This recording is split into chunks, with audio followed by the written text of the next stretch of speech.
저는 샌프란시스코 제일 침례교회에서 10년 동안 사역을 하다가 이제 주님의 부르심을 따라 믿음을 따라 완전히 저의 삶을 백지화로 내어드리면서 주님 마음껏 주님께서 인도하시는 대로 그저 나의 몸을 산 제물로 드립니다라는 그런 마음으로 믿음의 여정을 나섰습니다. 그래서 지금 훈련을 받으려고 지금 준비하고 있고요. 아내와 저는 열방 사역과 또 다음 세대 사역에 좀 많은 부담과 또 관심이 있는 그런 상황입니다. 오늘 깜짝 놀랐는데요. 하모나 장로교회 정말 위대한 교회지 않습니까? 예, 표정은 아니신 것 같아요. 여러분 정말 여러분들은 위대한 성도님이십니다. 한번 옆에 있는 분들에게 당신은 위대한 성도입니다. 이렇게 좀 인사 한번 하실까요? 예, 잘 안 믿겨지시죠? 근데 그게 사실이에요. 왜냐하면 성경이 그렇게 기록하고 있거든요. 구원받은 백성 어디까지 우리를 높이시냐 하면 예수님께서 지금 하나님의 보좌 우편에 앉아 계시지 않습니까? 보좌 우편에 앉아 계시다는 것은 온 우주 만물을 통치하는 통치자로 앉아 계시는 거예요. 근데 그 자리를 누구와 함께 앉아 계시냐면요, 에베소서를 보시면요, 저와 여러분들이 그 자리에 함께 앉아 있습니다. 뿐만 아니라 세상에 온 우주 만물을 창조하신 하나님 아버지를 우리가 아빠, 아버지라고 부를 수 있는 자녀의 권세를 얻은 자들입니다. 그러므로 우리의 감정에 상관없이 우리는 위대한 성도예요. 그리고 하모나 장로교회는 그 위대한 성도님들이 한 분 한 분 모여 정말 하나님의 나라를 펼쳐가는 위대한 교회입니다. 하나님께서 그렇게 말씀하셨으니 그러하죠. 우리의 감정이나 우리의 생각이나 우리의 어떠함이 아니라 하나님께서 바라보시고 하나님께서 생각하시는 게 중요하잖아요. 그래서 정말 위대한 교회, 위대한 성도님들과 함께 오늘 예배를 드리고 있는데요. 목사님께서 무슨 생각으로 저를 이렇게 초대하시는지 모르겠지만 이렇게 하모나 장로교회를 생각하면서 그냥 주저함 없이 떠오르는 말씀이 로마서 1장 17절이었어요. 또 오늘 보는데 진짜 목사님이라고 이렇게 사전에 뭐 표니 뭐니 저는 몰랐거든요. 저는 표가 오직 믿음, 솔로 피데, 오직 믿음이라는 사실도 몰랐고요. 근데 오늘 딱 와서 보니까 올해 표가 오직 믿음이었고 또 로마서 1장 17절 말씀이 이렇게 선포될 때 제 자신에게 정말 하나님이 정말 오늘 하시겠구나라는 확신이 들었습니다. 오직 믿음, 오직 의인은 믿음으로 말미암아 살리라. 오직 믿음에 대해서 오늘 여러분과 함께 나누고 싶은데요. 실은 성도라 하면 이 믿음이 굉장히 중요합니다. 왜냐하면 우리가 무엇을 믿죠? 예, 이렇게 좀 설교자가 좀 이렇게 무엇인가 물어보고 하면 여러분 좀 반응을 하면 설교자가 굉장히 힘을 얻습니다. 근데 너는 떠들어라, 나는 앉아있을 거다라는 그런 표정으로 앉아있으면 굉장히 당황스럽습니다. 그래서 여러분 부탁할게요.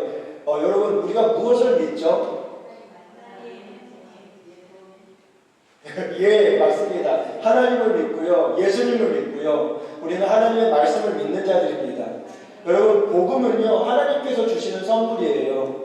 복음은 하나님께서 다 준비해 놓으셨습니다. 선물로 주시는 거예요. 근데 성도가 믿음이 없으면요, 아무리 하나님께서 하늘의 위대한 신령한 복들을 다 준비해 놓고 우리에게 주시려고 한도 끝도 없이 쏟아 부어 주시려고 그렇게 기다리시는데, 우리 성도가 믿음이 없으면 그 모든 축복, 그 성경에 나온 모든 구원, 정말 그 누림, 그 즐거움, 그 영생 하나 누리지 못하고 지옥으로 떨어집니다. 그만큼 믿음이 중요한 거예요. 근데 문제는요, 이 단어가요 변질이 된단 말이에요.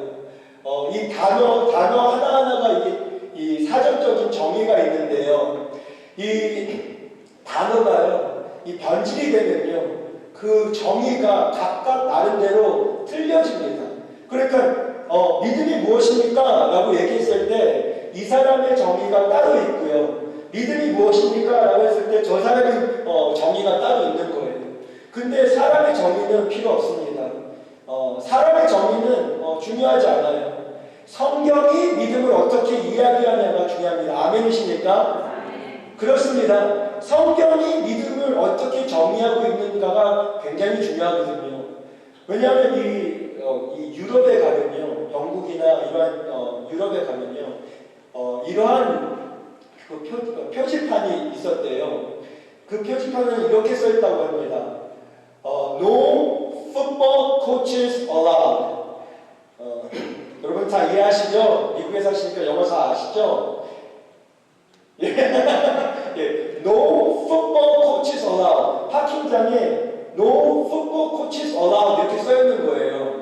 어떤 사람들은 딱 그걸 보고, 아니 미국에서 살면 풋볼이 뭐예요 여러분? 풋볼, 미식축구 아시죠? 풋볼. 예, 풋볼이 미식축구거든요. 근데 유럽에서는 노 풋볼 코치에서 올라와 들었을 때 미국에서 온 사람들은 굉장히 이상하게 보입니다. 그게 왜 풋볼 코치는 왜 여기에다가 파킹을 하면 안 된다는 거야? 뭐 영국 사람들은 풋볼을 안 좋아하나? 막 이런 생각을 할 수 있단 말이에요. 근데 여러분 이 영국의 이 풋볼과 코치의 이 단어의 정의를 완전히 모르면요, 그게 우리가 이해가 안 가는 거예요. 영국은 풋볼이 뭡니까? 사커입니다. 축구예요, 축구. 그럼 코치는요? 우리가 생각하는 뭐 야구 코치, 이게 아니라 그 버스를요, 코치라고 합니다. 그러니까 노 풋볼 코치는 그 축구 그 큰 버스들을 여기다 대지 마세요 라는 뜻이에요. 근데 그 단어들의 의미를 우리 각자의 생각과 정의로 내리면요, 그거는 우리한테는요 굉장히 생소하고 이해가 안 되는 거예요. 그러니까 우리 각자의 생각대로 믿음을 정의해 놓고요, 아 믿음은 그냥 지식적인 동의만 하면 되는 거야. 아 믿음은 난 그냥 예수님은 3일 돌아가시고 3일 만에 내 죄를 위해서 죽으셨어. 나는 지적인 동의랑 믿음이라고 생각하시는 분은요 완전히 빗나가는 거예요. 그걸 성경에 있는 정의가 아니거든요. 내가 내린 정의예요. 많은 사람들이 믿음이라 했을 때는 어떠한 교리라던가 어떠한 성경의 말씀들을 그냥 지적으로 동의하는 수준으로 생각을 합니다. 근데 성경은요 단 한 번도 양보 없이 그렇게 믿음을 정의하지 않습니다. 한번 따라해 주시겠습니까? 나를 움직일 수 없는 믿음은 믿음이 아니다. 다시 한번요. 나를 움직일 수 없는 믿음은 믿음이 아니다. 그렇습니다, 여러분.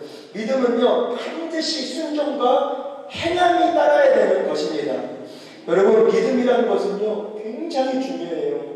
실은 성경에 이 복음의 이 정의를 내리는 정말 이 성경의 가장 중요한, 물론 성경은 다 중요하지만 성경의 중요한 두 권을 선택한다면 로마서와 에베소입니다. 한 걸음 더 나아가서 갈라디아서도요 굉장히 중요한, 복음을 정의하는 데 있어서 굉장히 중요한 세 권의 책이거든요. 이 세 권의 책의 핵심 주제가 뭐냐면 믿음입니다. 믿음. 오직 의인은 믿음으로 말미암아 산다는데, 우리가 그 성경적인 성서적인 믿음을 가지고 있느냐가 굉장히 중요합니다.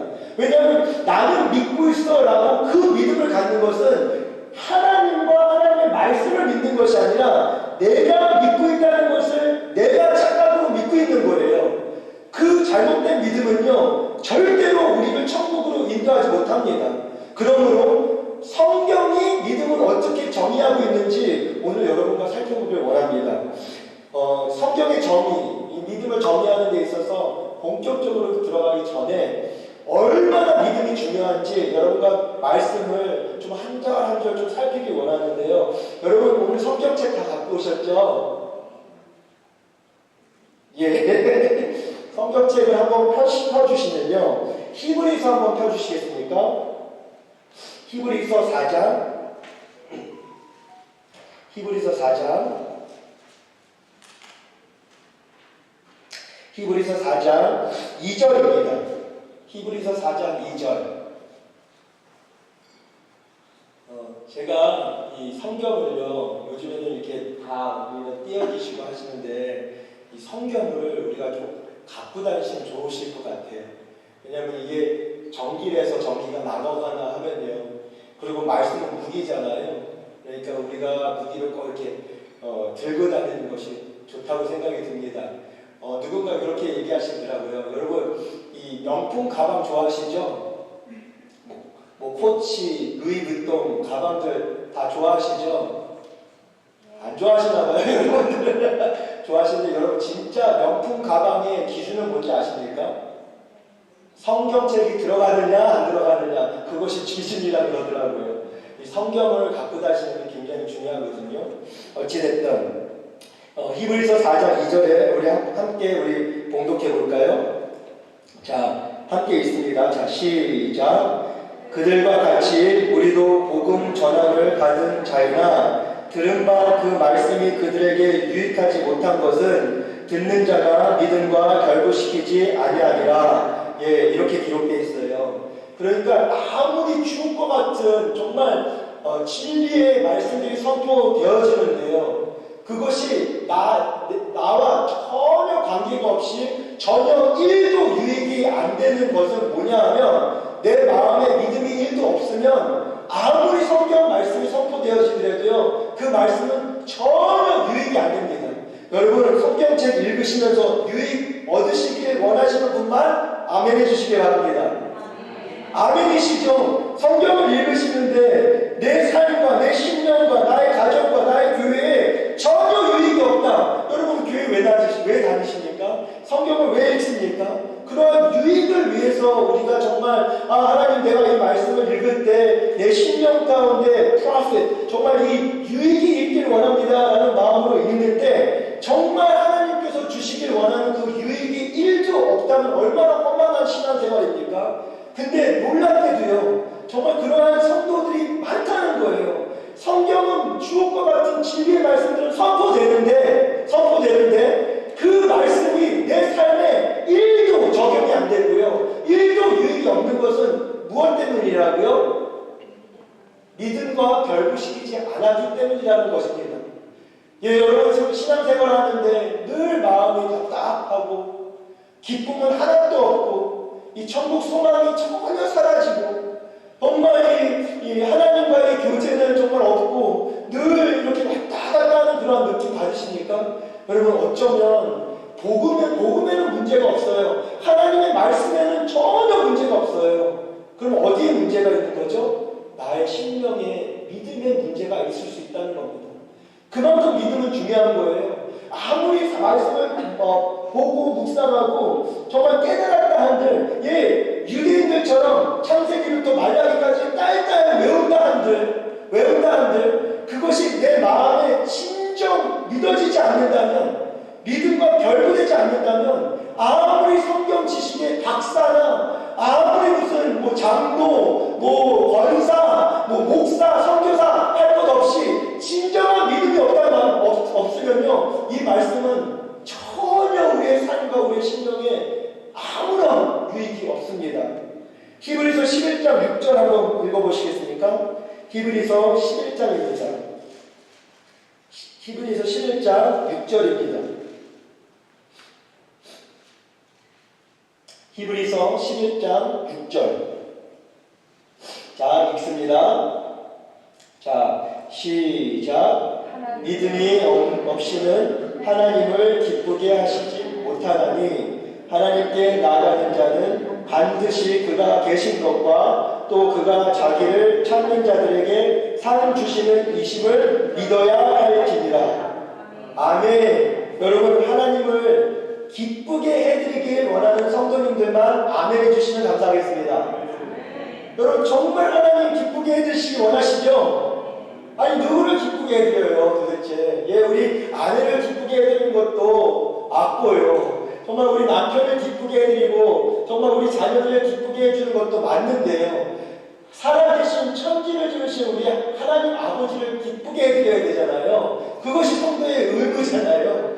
근데 우리가 하나님을 기쁘게 해드려야 되는데, 여러분, 뭐가 없으면 하나님을 기쁘게 해드리지 못한다고요? 믿음이 없으면 하나님을 기쁘게 해드리지 못한대요. 자, 히브리서에 이렇게 제목 수준으로만 보고 있는데요. 로마서 한번 가보시겠습니까? 로마서 14장. 로마서 14장 23절 말씀입니다. 로마서 14장 23절 말씀. 로마서 14장 23절. 자, 한번 읽어볼까요? 자, 시작. 의심하고 먹는 자는 정죄되었나니 이는 믿음을 따라하지 아니하였기에 때문이라. 믿음을 따라하지 않은 것은 다 죄니라. 세상에. 여러분, 성경 말씀 들으셨어요? 믿음을 따라하지 않은 것은요, 다 죄예요. 그러니까 내가 하나님을, 예수 그리스도를 믿음으로, 하나님의 말씀으로, 하나님의 주권으로, 그 하나님을 믿음으로 하지 않는 그 모든 행위는요, 그냥 아유 잘못했네 정도의 수준이 아니라 다 죄예요. 이건 굉장한 선포입니다. 그러니까 하나님을 믿지 않고 내 자신의 능력이나 내 지적인 수준이나 나의 재물이나 나의 어떠함을 믿고 행하는 모든 것은 다 뭐라고요? 죄래요. 그러니까 하나님을, 예수님을 믿지 않고 나의 어떠함을 의지하면서 하는, 하나님 제껴놓고 내가 뭐 어떻게 했습니다. 나는 내 지식으로, 나의 똑똑함으로, 뭐 나의 재물로, 뭐 어떠함에 무엇을 하는 모든 것은 그냥 잘못된 수준이 아니라 하나님이 보시기에는 악하다, 죄다 라고 그렇게 성경은 기록하고 있습니다. 그러니까 믿음은요, 우리가 이렇게 제목 수준으로만 살펴보더라도요, 굉장히 성경의 핵심적인 그러한 주제요, 개념입니다. 그래서요, 믿음을요, 우리는 깊이 묵상해야 되고, 내가 가지고 있는 이 믿음, 내가 생각하기에 나는 예수님을 믿고 있어 라고 하는 이 믿음이 정말 성서적인 믿음인지, 하늘로부터 내려온 정말 믿음의 선물인지 정말 점검할 필요가 있어요. 또 하나, 갈라디아서 한번 가보시겠습니까? 갈라디아서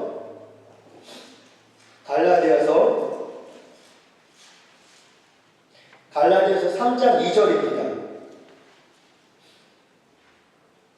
갈라디아서 3장 2절.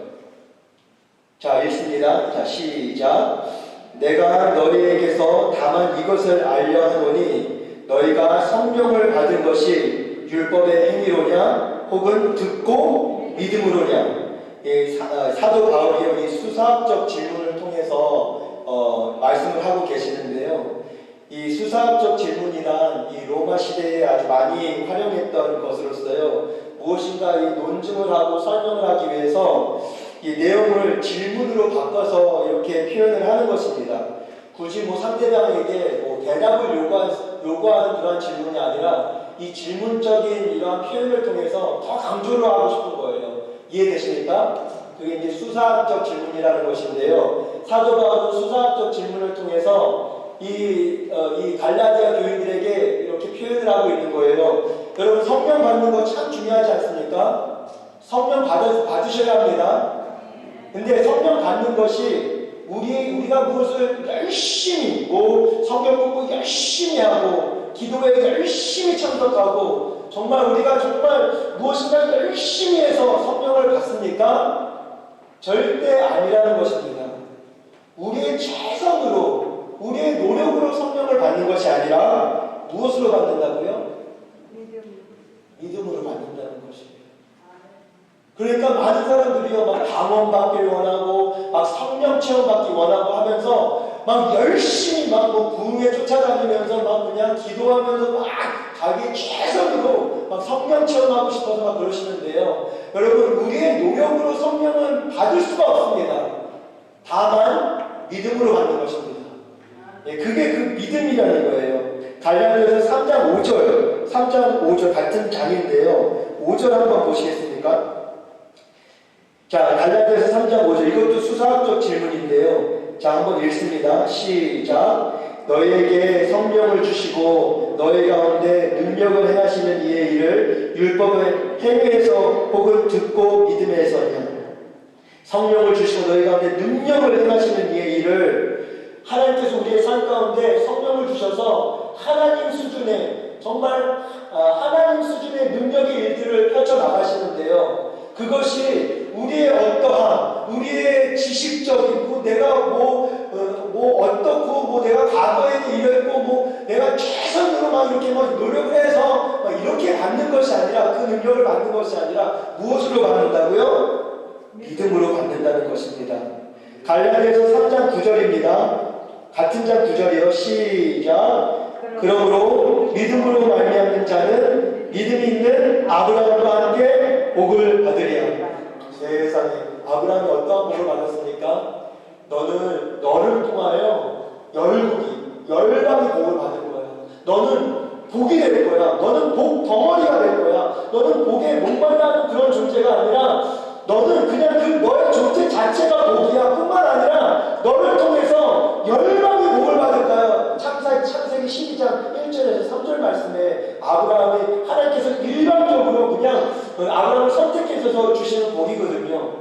근데 이 복을 우리도 누릴 수 있다는 거예요. 할렐루야. 우리의 존재가 복 덩어리가 될 수 있다는 거예요. 막 복에 목말라하는 그런 존재가 아니라, 우리 하나님께서 우리 존재를 보시고, 이야, 너 정말 복이구나, 이러한 복을 우리가 누릴 수 있는데요. 그 복을 어떻게 누리냐 하면, 열심히 교회 나오고, 열심히 봉사하고, 열심히 공부하고, 나의 최선으로 무엇인가 하는 것이 아니라, 그 복을 아브라함과 함께 누릴 수 있는 유일한 방법은 믿음이다 라고 성경은 그렇게 증언하고 있는 것입니다. 이처럼 믿음은 굉장히 중요합니다. 믿음에서 빛나가고 믿음의 구도를 받으면요, 여러분 얼마나 허망할까요? 우리는 믿는다고 착각하고 살았는데, 천국에 딱 가서, 사후의 세계에 딱 가서, 여러분 우리는 이제 사후의 세계 여기 있는 분들은 50년 내지는 100년 하나님 품으로 갑니다. 여기 계신 분들은 10년 후에, 20년 후에 가실 분들도 있고요. 여러분 여기 계신 분 내일 갈 수도 있는 거예요. 다만 가장 위대한 예언은요, 모든 사람들은 죽는다는 것이에요. 근데 얼마나 허망할까요? 죽어서 사후의 세계에 딱 들어가서 주님 앞에 섰는데, 우리는 정말 우리 자기의 확신에서 나는 천국에 들어간다라고 확신찬 그러한 자기만의 믿음이 있었는데, 예수님이 이렇게 보시더니, 얘야 너 누구니? 저 예수님 믿었잖아요.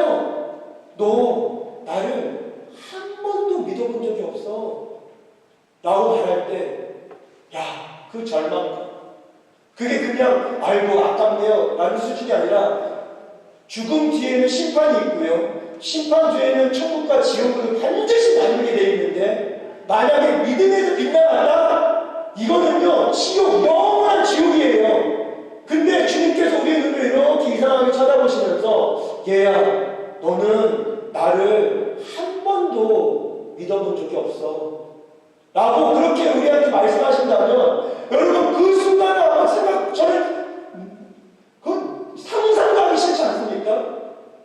그러니까 이 믿음은요 그만큼 굉장히 중요한 겁니다. 로마서 1장 8절 한번 가보시겠습니까? 로마서로 갑니다. 로마서 1장 8절입니다. 다 찾으신 줄 알고 우리 다 같이 한번 읽겠습니다. 자, 시작. 먼저 내가 예수 그리스도로 말미암아 너희 모든 사람에 관하여 내 하나님께 감사함은 너희 믿음이 온 세상 전파되리로다. 사도 바울이요 그 위대한 로마서를 이제 로마 교회를 향하여 쓰고 있는데요, 그들을 향하여 처음 복음을 전하기 전에 이제 인사를 마치고 그 로마 교인들에게 이제 인사를 하는데요, 이렇게 이야기를 하는 거예요. 너희의 믿음이, 이 사도 바울은 로마 교회에 가는 것을 칭찬하는 것이 아니라, 너의 믿음이 참 귀하구나 이렇게 칭찬하는 거예요. 사도 바울이요 로마 교회에 가서, 건물 진짜 화려하다, 성가대,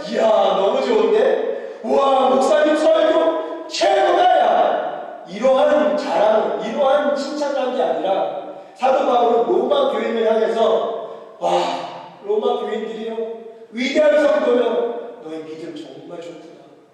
이렇게 칭찬하는 거예요. 1장 17절, 여러분들의 2025년도의 표의 말씀 아니겠습니까? 다 같이 한번 우리 확신찬 믿음으로 우리 한번 크게 한번 외쳐볼까요? 자, 시작! 복음에는 하나님의 의가 나타나서 믿음으로 믿음에 이르게 하나니 기록된 바 오직 의인은 믿음으로 말미암아 살리라 함과 같으니라. 아멘. 오직 의인은 다른 길이 없다는 겁니다. 오직 의인은, 이 의인됨은 굉장히 중요한 건 아니겠습니까? 하나님 앞에 섰을 때 의인만이, 완전한 의인만이 천국에 들어갈 수 있습니다. 하나님께서 너는 바른 사람이야, 너는 옳은 사람이야, 너는 의로운 사람이야 선포해 주시는 그 사람만이 천국에 들어갈 수 있습니다. 근데 오직 의인은 어떻게 들어간다고요? 믿음으로 말미암아 구원을 받는다는 겁니다. 그러니 우리의 영생이 우리가 진정한 성서적인 믿음을 갖고 있느냐 안 갖고 있느냐에 달려 있습니다. 여러분, 천국 있다는 거 믿으시죠? 지옥 있다는 거 믿으시죠? 여러분, 지옥 떨어지시면 절대 안 됩니다. 여러분, 진짜 안 돼요. 여러분, 우리 다 천국에 영생을 가야 됩니다. 어떠한 사람들은 요즘에는 지옥이 없다는 그런 무서운, 아주 정말 거짓된 진리를 외치는 사람들이 있는데 절대 그렇지 않습니다. 여러분, 천국과 지옥을 반드시 나누게 돼 있는데요, 천국으로, 영생으로 들어갈 수 있는 유일한 방법은 믿음의 방법입니다.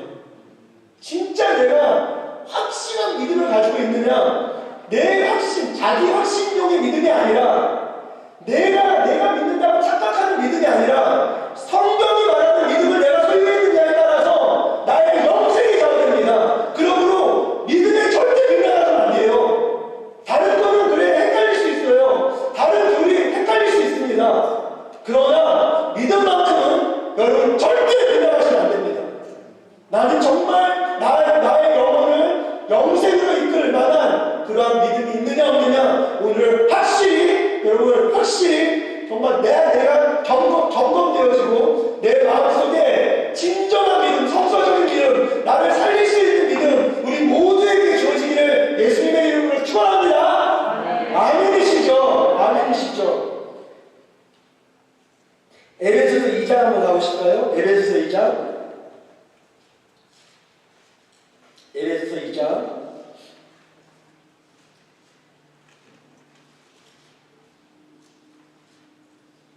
에베소서 2장 8절입니다. 에베소서 2장 8절. 자, 읽습니다. 시작. 너희는 그 은혜에 의하여 믿음으로 말미암아 구원을 받았으니 이것은 너희에게서 난 것이 아니요 하나님의 선물이라. 에베소 교회에게 쓰는 편지인데요, 사도 바울은 은혜에 의하여 믿음으로 말미암아 구원을 받았대요. 동일한 말씀이죠. 오직 의인은 믿음으로 말미암아 살리라. 에베소서는 우리의 죄인된 상태를 그냥 조금 부족하다라고 표현하는 것이 아니라 죽었던 너희를 살렸다 합니다. 하나님과 단절된 상태를 영적인 죽음이라고 표현하거든요. 근데 그 죽었던 영혼을 살리는 유일한 길은 성도들의 믿음이라는 것입니다. 에베소서 3장 12절 말씀입니다. 에베소서 3장 12절. 자, 읽습니다. 시작. 우리가 그 안에서 그를 믿음으로 말미암아 담대함과 확신을 가지고 하나님께 나아감을 얻느니라. 여러분, 신앙생활하면서 긴가 하면서 항상 그냥 책밖에 돌아가는 수준으로 주일에만 그냥 왔다 갔다 하시면서 월요일부터 토요일까지는 하나님이 계신 건지 아니면 내가 믿는 건지 내가 세상 사람인지 내가 예수 사람인지 모를 정도로 그렇게 생활하고 계십니까? 여러분, 확신이 없으십니까? 복음에 담대함이 없으십니까? 생명을 걸고도 남을 이 복음에 확신이 없으십니까? 왠지 아세요? 믿음이 없기 때문입니다. 믿음으로 말미암아 우리에게는 담대함이 생긴대요. 세상이 다 덮여도, 그 어떤 사람들이 다 덮여도 그 사람들 앞에서 예수 그리스도의 십자가의 영광을 자랑할 수 있는 유일한 담대함은 어디서 생기느냐? 믿음에서 나옵니다. 믿음에서. 예! 이 사탄, 이 나쁜 놈, 이 사탄놈아, 덤벼! 이러한 담대한 말이죠. 목에 칼이 들어와도 난 예수님, 난 부인 못해. 이러한 담대한 말이죠. 이러한 담대한 어디서 나옵니까? 믿음에서 나옵니다. 믿음. 지금 우리가 정말 이 갈라디아서, 로마서, 에베소서, 히브리서 이러한 굵직굵직한 성경의 이 진리들을 살펴보고 있는데요. 이러한 말씀들 하나하나 살펴보면 여러분 이미 짐작하셨듯이 성경에는요 이 믿음에 관한 이 개념이요 굉장히 중요하다는 것을 이제 아셨을 것 같아요. 예수님이 이 땅 가운데 성육신하셔서 사시는 동안 그렇게 칭찬을 많이 하신 분이 아니시거든요. 예수님께서 칭찬을 굉장히 아끼세요. 항상 제자들에게 아주 엄하게 제자화를 하셨기 때문에 이 칭찬을 아끼시는데요. 간혹가다 이 복음서를 보면 예수님께서 놀라시면서 칭찬하는 그러한 장면들이 나오거든요. 근데 무엇을 칭찬하시는지 아세요? 예수님께서 믿음을 칭찬하십니다. 마태복음 8장이에요. 이 백부장의 믿음이 나오는데요. 백부장에 하인이 하나 있단 말이죠. 근데 이 하인이요 중풍병에 걸렸어요. 그래서 이 예수님의 소문을 듣고 예수님 저의 하인 좀 고쳐주세요 라고 하는 거예요. 그랬더니 예수님께서 그래 내가 가마 라고 하니까 백부장이 어떻게 얘기하냐면 아이고 예수님 무슨 말씀이십니까? 나도 수하에 있는 사람이고 나도 부리는 종들이 있는데 내가 가라 하면 가고 오라 하면 오라 하는 그런 종들이 있는데 이 로마 제국의 황제가 가라 하면 가고 오라 하면 그 황제의 말 한마디면 그 나라가 움직이고 나라가 없어지기가 나라가 세워지기도 하는 이 황제의 권위만 하늘에서 들어왔는데 감히 우리 집에 예수님 같은 이 왕의 왕 대주제이신 예수님과 같은 분이 어떻게 움직이십니까? 말씀만 하옵소서. 그러면 내 하인이 낫겠습니다. 나는 이 정말 놀라운 믿음이 유대인들에게 있는 것이 아니라 이방인 백부장에게 있었습니다. 그러니까 지금으로 말하면 모태신앙에서 나온 믿음이 아니라 완전히 그냥 모태신앙이 아닌 안모태에서 나온 거예요. 이 믿음이요. 예수님이 이 믿음을 딱 보자마자 성경이 이렇게 기록됐어요. 놀라셨대요. 그러면서 와 믿음을 칭찬하시면서 내 믿음대로 될지어다 이렇게 설명하십니다. 여러분 이 믿음을요 그렇게 칭찬하시는 거예요. 다른 거 칭찬하시는 건 거의 못 보세요. 근데 예수님께서 큰 믿음이 있다. 근데 마태복음 8장에 그 말이 나오는데요. 동일한 8장이에요. 동일한 8장에 이 제자들이 예수님과 함께 배에 이제 타 있는 거죠. 예수님께 주무시고 계시는 거예요. 진짜 주무셨는지 안 주무셨는지 모르겠지만 이렇게 주무시고 계시는데 막 폭풍이 몰아치는 거예요. 제자들이 놀래서 예수님을 막 깨우면서 아이고 예수님 우리 죽게 됐습니다 라고 했더니 예수님께서 그들의 작은 믿음을 꾸짖으면서 너희들은 그렇게 믿음이 없냐? 나와 함께 그렇게 다니는데 너희들은 그렇게 믿음이 없냐? 작은 믿음을 꾸짖습니다. 그러니까 대조가 되는 거예요. 그러면 폭풍과 그 바다의 모든 풍랑에게 잠잠하니까 그때는요 예수님이 놀라는 게 아니라 제자들이 놀라는 거예요. 아니 이는 누구이기에 이렇게 풍랑도 이렇게 순종하느냐라는 이런 대조적인 이야기가 8장에 나오거든요. 그러니까 예수님을 놀라게 하는 그러한 칭찬을 받으시기 원하시는 분은 여러분 큰 믿음이 있으시기 바랍니다. 진짜 예수님 좋아하시는 거 다른 게 없더라고요. 믿음입니다. 믿음. 진짜 큰 믿음 있으면 주님께서 그렇게 좋아하시는 거예요.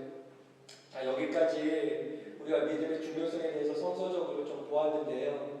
자 그렇다면 저와 여러분들이 이제 다음으로 생각해야 될 것은 자 그렇다면 성경이 이야기하는 믿음은 과연 무엇인가? 성경이 이야기하는 믿음은 과연 무엇인가? 우리는 질문하지 않을 수 없습니다. 자, 여러분, 믿음은요, 최선의 반대입니다. 믿음은요, 최선의 반대라는 거예요. 믿음은요, 우리의 노력이 아닙니다. 우리가 열심히 율법을 막 지키고, 우리가 열심히 무엇인가 해서 하나님께 우리의 믿음을 드리는 것은요, 믿음은요, 그건 믿음의 반대 개념입니다. 한번 따라해 주시겠습니까? 믿음은 최선의 반대이다. 여러분, 믿음하면 구약으로 이야기하자면 믿음하면 어떠한 구약의 인물이 떠오르십니까? 맞습니다. 아브라함이죠. 아브라함이요, 처음부터요, 그렇게 믿음이 있는 그런 형님이 아니셨어요. 아브라함은요, 그냥 저와 여러분과 같은 동일한 그냥 인간이 성격을 가진 그러한 사람이었단 말이죠. 근데 하루는요, 우르라는 그러한 도시에서 아브라함의 아버지는요, 우상 숭배하는, 우상을 파는 우상 장사였다고 그러죠. 우르에서. 근데 그 우상 장사의 아버지 밑에서 큰 이 아브라함을요, 하나님께서 이 믿음을 이제 주시기 위해서 선택하시는데요. 아브라함에게 이제 믿음을 딱 이제 허락하시는 그 장면이 믿음을 이제 성서적인 믿음, 하나님께서 하나님께서 원하시는 그 믿음을 주시기 위한 그 이렇게 여정이 시작되는 대목이 창세기 12장에 나옵니다. 여러분, 창세기 12장 한번 가보시겠습니까? 창세기 12장이에요. 창세기 12장 1절, 2절, 3절 한번 다 같이 한번 읽어볼까요? 자, 읽습니다. 창세기 12장 1, 2, 3절입니다. 자, 시작. 여호와께서 아브라함에게 이르시되 너는 너의 고향과 친척과 아버지의 집을 떠나 내가 내게 보여줄 땅으로 가라. 내가 너로 큰 민족을 이루고 내게 복을 주어 내 믿음을 창대하게 하리니 너는 복이 될지라. 너를 축복하는 자에게는 내가 복을 내리고 너를 저주하는 자에게는 내가 저주를 하리니 땅의 모든 족속이 너로 말미암아 복을 얻을 것이라 하신지라. 아멘. 이런 아브라함을 찾아오셔서 하나님께서는 말씀하십니다. 아브라함아, 너의 고향과 친척과 아버지의 집을 좀 떠날 수 있겠니? 여러분, 지금 하나님께서 여러분들이 찾아오셔서 이 편안한 이 이스트데이, 이 플레센트 힐, 이름도 플레센트 힐이네요. 아주 플레센트한 이 정말 플레센트 힐, 그리고 이 이스트데이, 이 국가주를 좀 떠날 수 있겠니? 다 지금 정리하고 더 허물고 내가 가라고 하는 그 땅에 갈 수 있겠니? 라고 하실 때 여러분 어떻게 하실 거예요? 만약에 하나님께서 오늘 오셔서 음성으로 야, 여기 있는 모든, 미국에 있는 모든 터, 집 다 정리하고 가. 아브라함 형님이 어떻게 하셨어요? 하나님 어디로요? 그러니까 하나님이 어떻게 얘기하세요? 그건 묻지 말고 그냥 일단 헐어버리고 떠나. 여러분, 이거 순종하실 수 있으시겠어요? 여러분, 이 당시는요, 지금 예전에 한국에서 미국 이민, 80년대, 70년대 이민 오신 분들 이야기, 정말 눈물겨운 이야기들 많잖아요. 단돈 500불, 1000불 들고 와서, 한국에 있는 모든 터 다 허물고, 이 정말 가족을 위해서, 새로운 삶을 위해서 미국으로 오신 한국 이민자들의 이야기 들으면 정말 눈물겹지 않습니까? 근데 그 정도의 수준이 아니라 아브라함은 그때 족장 시대였단 말이에요. 그러니까 가나안 그 약속의 땅으로 가면요, 일단 생사를 걸고 가는 문제입니다. 왜냐하면 그 땅은 점령지였고요. 그 땅은요, 만약에 다른 민족이 들어오면 일단은요, 그 땅을 차지하고 있는 그 족속들에게 여러분 공격 대상 1호였습니다. 그러니까요, 목숨 걸고 떠나라는 말이었어요. 아브라함한테 떠나라. 여러분, 저희도요, 지금 저희가 이제 그 SF5 공항에 5분 정도 걸리는 밀브에서 10년 동안 살았거든요. 근데 주님께서 터를 허물라 하셔서 순종을 했어요. 집 있는 그 렌트였죠. 집이 있는 게 아니라 아파트 렌트 모든 가구들 다 처분하고요. 딱 나오니까 이민 가방 뭐 한 2개 정도 있고 뭐 이불 정도 뭐 이렇게 있고 미니밴에 딱 들어갈 만한 짐이 딱 남더라고요. 그리고 순종을 한 거예요. 그리고 작년도 8월 달에 사임을 하고요. 지금 9, 10, 11, 12, 1, 한 5개월 정도 나그네와 같은 삶을 살고 있습니다. 이 집 저 집 떠돌아다니면서 하나님의 인도하심을 지금 구하고 정말 훈련을 지금 밟기를 구하고 있는데요. 와, 만만치 않더라고요. 집이 없다는 그 자체, 나만의 공간이 공간이 없다는 그 자체. 저 같은 경우는 굉장히 나의 공간과 나의 시간을 굉장히 소중히 여기고 즐거워하는 사람이었는데요. 그걸 딱 허물고 주님께서 가라 하는 그곳으로 가라고 하는 그 명령 앞에 순종하라고 했을 때요, 만만치 않더라고요. 여러분 어떠십니까? 이 가라고 했을 때 가는, 근데 그것뿐만 아니라 더 큰 믿음의 도전이 있습니다. 아브라함아, 나는 너를 통해서 큰 민족을 세울 거야. 무슨 말씀이에요? 아브라함의 가족을 통해서 그 가족, 그 계보가 어느 날이 되면 아주 거대한 민족 나라가 될 거라는 거예요. 근데 문제는 뭐예요? 우리 아브라함 형님이 그때 나이가 몇 살이에요? 연세가 어떻게 되셨어요? 아브라함 형님이 75세였단 말이에요. 그러니까 이미 끝난 거예요, 여러분. 생리적으로도요, 이미 끝났습니다. 불가능한 일이에요. 불가능한 일이란 말이에요. 근데 여러분 한번 생각해 보세요. 하나님께서 나라를, 선민을 이제 만들어 나가시는데, 만약에 입장 바꿔놓으시고 여러분들이 하나님이시라면, 하나님의 나라를 만드는 최초의 그 믿음의 그 조상을 선택하셔야 돼요. 어떠한 사람을 선택하시겠습니까? 저 같으면 임성춘 목사님과 같이 건장하시고 행성하시고 왜 쳐다보세요? 아주 그냥 정말 건강한, 정말 그러한 사람을 선택하지 않겠습니까? 아니에요? 누구를 선택하시겠냐고요? 청년, 아주 젊은 청년과 아주 정말 건장하고 행성하고 정말 이 정도면 하나님의 나라를 세울 만한, 건국할 만한 그러한 믿음의 조상이 될 수 있어 라고 할 때 누구를 선택하겠냐는 거죠. 여러분, 75세 할아버지를 선택하셨겠습니까? 그리고 이미 생리적으로, 과학적으로, 모든 논리적으로 끝난 사라와 아브라함을 선택하시겠습니까? 정말 이상하지 않습니까, 여러분? 여러분 이런 거 한번 생각해 보셨어요? 왜 아브라함이에요? 하필이면 왜 노인분이에요? 왜 어르신이란 말이죠? 아니, 위암이면 좀 건강한 사람. 근데요, 아브라함은요, 믿어요. 그 믿음이 어디서 나오는지 모르겠지만, 하나님께서 아브라함, 내가 너를 통해서 정말 위대한 나라를 만들 텐데 말이야. 너 여기 터 허물고 내가 제시하는 땅으로 가. 근데 토시 하나 달지 않고요. 성경에는요, 그가 순종했다고 그렇게 기록되어 있습니다.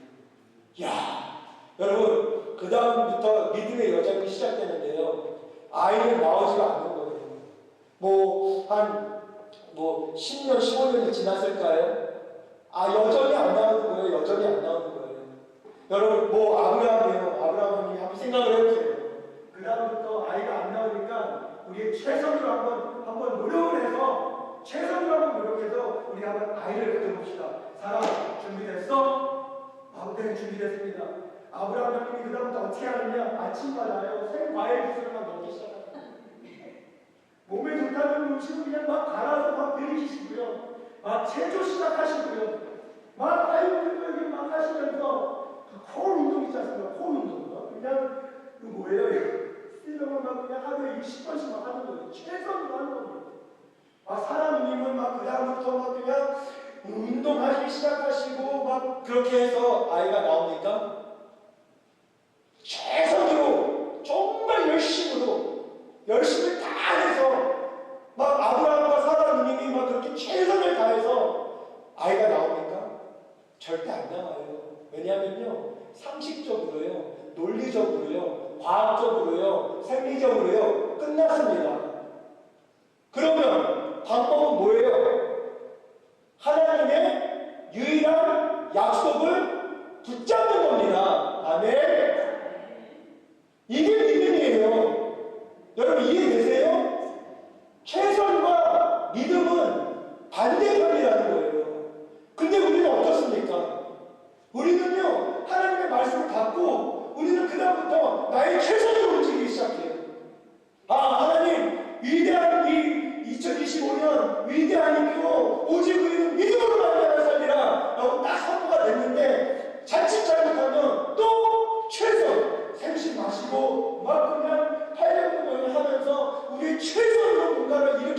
하는 그 열심을 내려고 하는 이 악한 근성이 있단 말이에요. 그게 악한 거예요. 왜냐하면 하나님 제껴놓고 그 언약과 그 복을 받고 싶은데 하나님 제껴놓고 내가 하고 싶은 거예요. 왜? 내가 무엇인가를 해야지 내가 드러나거든요. 그게 자기 의라는 것입니다. 이 유대인들이 자기 의가 완전히 충만한 사람들이었잖아요. 야, 최선을 다해서 무엇인가 됐다. 그러면 누가 영광을 받습니까? 내가 영광 받아요. 장로님이 무엇인가 뭔가 해서 목사님이 막 설교를 잘하셔서 성도님들이 으쌰으쌰해서 무엇인가 됐더라. 그러면 그 교회의 영광을 누가 받습니까? 사람들이 몽땅 받는 거예요. 근데 사람들 보기에 전혀 안 되는, 무슨 그러한 교회에서 무슨 일이 일어나겠어?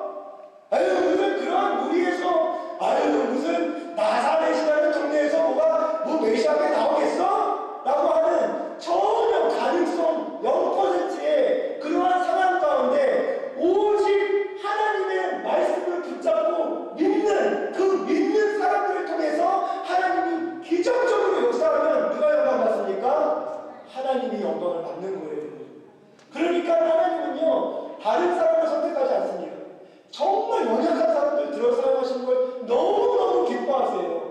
왜냐하면요 잘난 사람들 들어 사용하면요 여러분 그 잘난 사람들, 그 정말 똑똑한 사람들, 있는 사람들, 뭔가 자기가 된 척하는 사람들 막 들어 사용하시면요 나중에는요 그 사람들 교만해지고요 자기 의에 완전히 취해서요 하나님 저버려요. 근데요 정말 안 되는 사람들, 아브라함과 같이 75세, 나중에는요 25년을 기다렸다가 그렇게 100세가 되는데 그때 허락하시잖아요. 여러분 아브라함과 같이 안 되는 사람을 선택하셔서 그 다음에 하나님께서 하신다는 그 약속을 주시고 그 약속, 그러니까 여기서 또 하나의 진리가 나오죠. 무엇을 믿는 겁니까? 우리는 하나님을 믿어요. 하나님을 믿는다는 것은 뭐예요? 하나님의 말씀을 믿는 거예요. 맞죠? 그러니까 하나님의 말씀을 모르거나 하나님의 말씀을 받지 않으면 여러분 무엇을 믿습니까? 그러니까요 이 성도들은요 말씀이 된 사람, 성경이 된 사람들이에요. 이 모든 성경은요 구약과 신약으로 나뉘어 있습니다. 여러분 구약과 신약은 뭐예요? 옛 언약, 그러니까 올드 테스트멘트, 옛 약속, 그 다음에 신약, 새로운 약속, 두 약속으로 나눠져 있는데요. 결국에는 구약과 신약으로 나눠져 있는데요. 결국 두 가지가 다 하나님의 약속입니다. 구약은 사람들의 잘못으로 말미암아 죄로 말미암아 깨졌고요. 신약은요 친히 하나님께서 하신 일이기 때문에 절대 변하지 않습니다. 그게 차이잖아요. 구약과 신약. 그러니까 무엇을 믿는 거예요? 하나님께서 말씀을 하셨을 때 그 말씀을 나의 모든 이성을 초월하고 나의 모든 감정들과 나의 모든 과거의 경험들과 나의 모든 것을 초월해서 하나님께서 하신다는 그 약속의 말씀을 붙잡고 믿을 때 그 믿음이 하나님의 정말 그 역사와 그 능력을 이 땅 가운데 구취하는, 정말 실현시키는 그 유일한 통로가 되는 것입니다. 믿으십니까? 그러니까요 이 약속을 믿는 것이 이 성도의 가장 위대한 특권입니다. 약속을 믿는 것. 여러분 그래서요 우리는요 움직일 때마다 이런 표현을 해요. 약속의 말씀 받으셨습니까? 이런 표현을 합니다. 사업을 이제 시작하려고 하는데 사업 시작하시려고 하시니까 하나님 앞에 약속의 말씀 받으셨어요? 이렇게 묻는 거예요. 왜냐하면 하나님의 말씀을 받지 않고 약속을 받지 않고 그냥 나의 그냥 생각과 나의 그냥 꿈에 가득 차서 사업을 이제 열잖아요. 그러면 그 위에는 하나님의 약속이 없으면요 누구의 최선입니까? 나의 최선이고요. 내가 어떻게 하려고 몸부림칩니다. 근데 사업을 딱 시작하려고 할 때 하나님께서 나타나셔서 얘야 너 이런 사업을 좀 해야 되겠다. 내가 이러한 복을 줄게 라고 말씀을 받고 시작하는 사업가랑 말씀 위에 서지 않고 반석 위에 서지 않고 그냥 자아 충만해서 자기 노력으로 욕심으로 사업을 시작해서 거기에다가 하나님을 끌어들여다가 내가 시작한 사업을 하나님 도움으로 좀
대단한 지식적인 동의 수준으로 그렇게 생각하면서 내 비전, 교회의 비전이 사람의 비전입니까? 모든 사람들이 요즘에 아주 유행처럼 묻는 목사님 목회 비전이 무엇이에요? 하모나 장로교회의 비전은 무엇입니까? 아니 무슨 비전이 사람한테 나옵니까? 비전은 오직 예수 그리스도입니다. 교회의 비전은 예수 그리스도란 말이에요. 여러분 예수님께서 우리의 왕 되십니다. 요즘에는요 교인이 왕인지 예수님이 왕인지 기도하는 소리 한번 들어보세요. 주여 이것도 주시옵고 저것도 주시옵고 이렇게 해주시옵고 저렇게 해주시옵소서. 이것도 문제 해결해 주시옵고 우리 아이들도 이렇게 해주시고 우리 교회도 이렇게 해주시옵소서. 예수님의 이름으로 기도합니다. 아멘 하고 기도의 자리를 뜹니다. 그럼 예수님께서는요 멈추시는 거예요. 야 내가 좀 말 좀 하자. 누가 주인이고 누가 주인인지 모르겠다. 야 내가 좀 말 좀 하자. 내가 여러분 우리의 기도는 문제 해결 소음성취에서 벗어나지 못하는 경우가 얼마나 많습니까? 언제 우리가 고요하게 아까 우리 임성춘 목사님께서 말씀하셨듯이 주님의 세밀한 음성을 들으려는 그 믿음의 노력, 주님 앞에 말씀 펼쳐놓고 진짜 주님 오늘 이 말씀을 향한 이 하루를 향한 이 2025년도를 향한 하나님의 뜻이 무엇입니까? 주님 말씀하셔서 약속해 주셔서 그 약속이 없으면 한 발짝도 못 움직이겠습니다. 라는 그 언약의 말씀. 그럼 주님께서 말씀하시면 아멘을 취하고 뒤돌아보지 않고 주님 행하시기를 기대하며 나가는 성도님들, 이게 믿음입니다. 믿음은 최선의 반대입니다. 그러니까요 정말 세상적으로 뭐 똑똑하시다는 분들, 뭐 고학력자들, 박사님들, 모태신앙, 또 뭐 본인이 뭐가 아주 높아진 사람들, 이러한 사람들은요 하나님께서 정말 사용하기 힘드십니다. 왜냐하면 자기 의로 꽉꽉 차 있어요. 그러니까 뭔가 되면요 그냥 자기 어깨가 그냥 우쭐우쭐 해야 되는 거예요. 교회가 성장하면 막 그냥 마치 장로님들이 뭐 잘해서 목사님들이 잘해서 뭐 되는 것처럼 그냥 어깨가 우쭐우쭐해지는 거예요. 그런 사람들은 하나님께서 정말 사랑하기 힘드세요. 근데 정말 연약한 사람들, 죄인인 사람들, 창녀와 세리 같은 사람들, 주님 앞에 감히 정말 고개도 못 들면서 하나님 저 같은 사람을 통해서 어떻게 저 같은 사람을 통해서 성교 완성과 다음 세대가 일어납니까? 저 아시잖아요. 저 얼마나 어렵고 얼마나 추악한 죄인인지 아시잖아요. 근데 주님께서 아니야. 너가 하는 거 아니잖아. 아들아, 딸아, 난 너를 통해서 내가 할 거야. 그냥 나만 믿으면 되는 거야. 나는 그 확신찬 하나님을 향한 그 말씀을 향한 그 믿음을 가진 사람은, 어린아이 같은 믿음을 가진 사람은요 주님이 행하신 일들이 막 쏟아질 때 이 사람들은 우쭐우쭐 하지 않습니다. 이 사람들은 더 덤덤하게 무릎 꿇고 어떻게 얘기하냐면요 주님이 하셨습니다 하고 얘기해요. 주님이 하셨습니다. 이야, 주님이 약속하신 대로 정말 신실하게 이루시네요. 정말 주님이 하신 일을 막 보면서 더 겸손해지고 더 신나하고 하는 그 차이점입니다. 여러분, 믿음은요 최선과 다른 거예요. 여러분, 이 믿음, 하모나 장로교회 이 귀한 믿음 흘러 넘쳐 예수님을 놀라게 하는 그런 믿음이 우리 모두에게 주어지게 되기를 주님의 이름으로 축원합니다. 여러분, 마지막으로 이 믿음에 연료가 있어요. 이 믿음에 연료가 있는데요. 갈라디아서 5장 6절 말씀을 좀 드리면서 말씀을 정리하려고 합니다. 갈라디아서 5장 6절인데요. 성경이 있으신 분들은 갈라디아서 5장 6절 말씀 한번 좀 보셨으면 좋겠어요.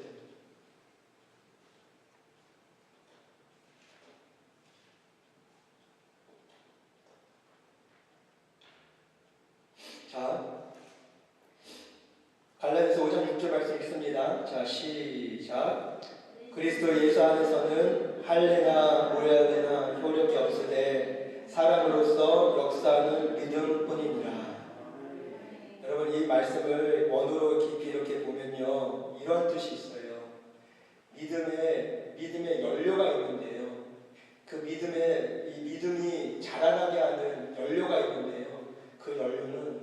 사랑이라는 거예요. 사랑. 여러분, 예수님을 사랑하는 사람들은요, 이 믿음이요 저절로 자라갑니다. 노력해서 되는 것이 아니고요. 예수님께서 얼마나 위대하신 분이시며 예수님께서 어떠한 대가를 십자가에서 치르셨는지, 예수님께서 내가 되어주셔서 나의 이 고약한 내 자아가 되어주셔서 십자가에 돌아가셨을 때 그냥 내 죄만을 처리하는 십자가는요 쓰레기통이 아니라는 거예요.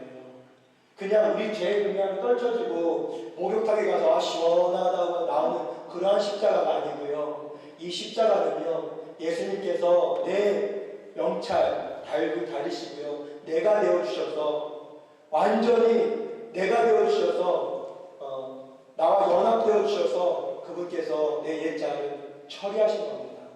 그러므로 예수님께서 돌아가셨을 때는요 갈라디아서 2장 20절을 보시면요 그리스도와 함께 누가 죽었다고요? 내가 죽었다는 거예요. 내 죄만 해결된 것이 아니라 내 자아가 완전히 죽음으로 넘겨졌다는 겁니다. 그리고 그게 이제 우리가 정가된 거예요. 그뿐만 아니라 예수님의 의가 우리에게 다시 입혀집니다.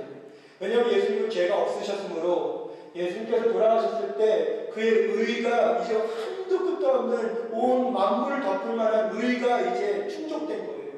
그래서 그 의가 우리에게 전가되면서 우리는 그분의 의를 입게 되는 겁니다. 이 복음의 능력을 깨달은 사람은요,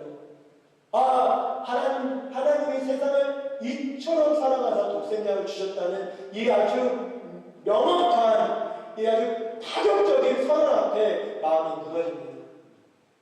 사랑하는 아들아, 사랑하는 딸아, 나 너를 한 번도 포기한 적이 없어. 너는 너 자신도 용서하지 못하지.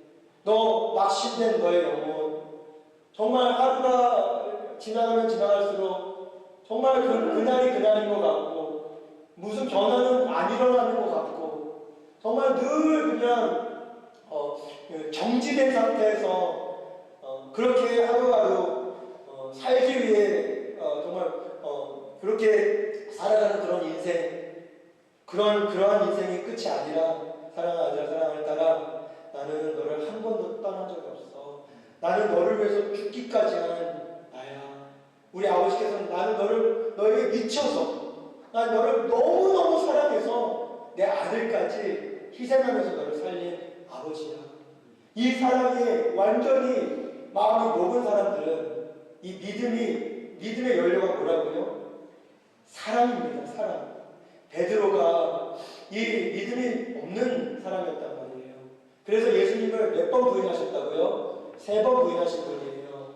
근데요, 마지막으로 예수님의 사랑을 경험하는 장면이 나오는데요. 다 끝나서 이제 부활하시고, 예수님께서 부활하시고, 40일을 제자와 함께 지내는데, 그 갈릴리 호수에서 옛날처럼 그 고기를 잡는 베드로를 찾아오셔서 아침 준비 다 해놓으시면서 그 뻘쭘한 그 상황 가운데 조반을 다 준비하시고 섬기면서 베드로에게 하신 말씀이 있어요. 물어보신 말씀이, 베드로야, 너 이 사람들보다 나 사랑하니? 그 말은 뭐냐 하면, 나 아직도 너 사랑한다, 베드로야. 너 지금 실패한 것 같지? 너 지금 너 자신도 용서 못하지? 너 지금 너 인생 끝난 것 같지? 너 지금 죄책감에 너 어쩔 줄 몰라하지? 너 지금 어떻게 나갈지도 모르지? 근데 말이야, 나 너 여전히 사랑해. 사랑하지 않고서는 그 말씀을 왜 물어보시겠어요? 사랑하는 아들아, 사랑하는 딸아, 내가 너를 얼마나 사랑하는지 알아? 너 나를 사랑하니? 라는 질문에는, 그 속에는 난 너를 아직도 포기하지 않았어. 난 너를 사랑해. 라고 했을 때 그 사랑을 깨달은 베드로는요, 나중에는요, 어디 자리까지 순종의 믿음을 쓰냐면요, 예수님처럼 그렇게 순교당하기 싫어서 십자가에 거꾸로 매달려서 순교하는 그런 담대한 그리스도인이 됩니다. 왜요? 사랑이 실제가 있기 때문이에요. 사랑. 예수님을 사랑하는 사람은요, 예수님의 음성을 쫓아가게 됩니다. 예수님을 사랑하게 되면요, 그 사랑에 미친 사람들은요, 뭐 믿고 말고가 없어요. 이제는 그분 말씀밖에 없어요. 그분 말씀밖에 없고, 그분이 가라는 곳, 어린 양이 가라는 곳, 그곳만 쫓아갑니다. 그게 사랑으로 역사하는 믿음이에요. 오늘 저와 여러분들에게 그러한 사랑으로 역사하는 믿음이 일어났으면 좋겠어요. 여러분 오늘 시간 기도할 때 이렇게 기도했으면 좋겠습니다. 오직 의인은 믿음으로 말미암아 살리라라고 했는데요. 우리에게 이러한 믿음이 있는지, 자기 확신용 믿음이 아니라 정말 언제 여러분 주님의 발등상 앞에 무릎 꿇고 말씀을 펼쳐서 성령님의 그 세밀한 음성을 들으셨습니까? 그 언제 그 위대한 약속을 정말 아멘으로 정말 붙잡고 그 약속이 성취될 때까지 그 믿음 한번 버리지 않고 인내하며 순종의 걸음 언제 마지막으로 해보셨습니까? 여러분 이 역동적인 이 하나님과의 믿음의 관계가 없으면요 신앙생활은 늘 냉랭하고 재미없을 거예요. 근데요 살아계신 하나님께서는요 살아계시기 때문에 오늘도 말씀하실 거예요. 저에게 말씀하셨거든요. 오늘 여기에 계신 분들 가운데 한 사람이라도 그 한 사람을 통해서 아브라함 한 사람을 통해서 선민 그 이스라엘을 낳고요. 그 이스라엘을 통해서 예수님이 오셨습니다. 그 한 사람을 찾고 계십니다. 모세 한 사람을 통해서 이스라엘을 출애굽하셨고요. 여러분 예수님의 그 한 사람을 통하여 인류 구원의 역사는 펼쳐집니다. 오늘 여기 계신 분들 가운데 그 한 사람 하나님 내가 여기 있습니다. 내가 믿음을 가졌다고 생각했으나 오늘 말씀을 듣고 보니 내가 착각했군요. 내가 내 자신의 확신을 가지고 살았군요. 하나님 이제 나의 어떠함을 다 내려놓습니다. 나의 교만을 깨뜨립니다.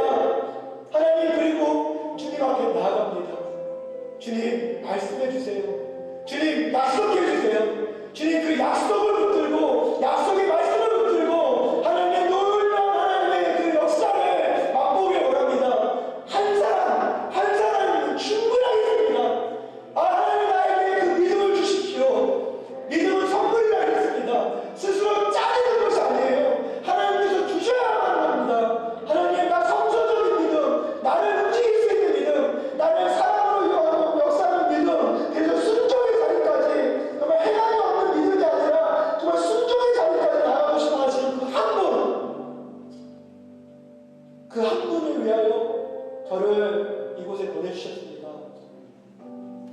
여러분 하나님의 말씀을 정말 그 세밀한 음성을 듣고 계시다면요 그분만 하나님의 음성을 듣고 계신 그분만 정말 이러한 믿음을 원하시는 그분만 조용히 두 손을 마음에 이렇게 모아주시겠습니까?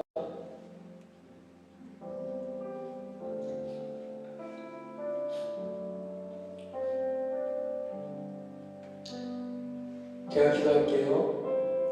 하나님 감사해요. 말씀 앞에 겸손히 두 손 모아 기도하는 우리 형제님 또 우리 자매님 계십니다. 예 하나님 이 한 사람을 통하여 주님께서 위대한 주님의 역사를 펼쳐나갈 것을 믿어 의심치 않습니다. 하나님 모두 다 내려놓습니다. 나의 확신을 내려놓습니다. 나의 최선을 내려놓습니다. 하나님 나의 착각을 내려놓습니다. 그리고 순수한 복음으로 나아갑니다. 말씀을 사모합니다. 약속의 말씀을 사모합니다. 하나님 말씀하시면 끝입니다. 하나님 약속하시면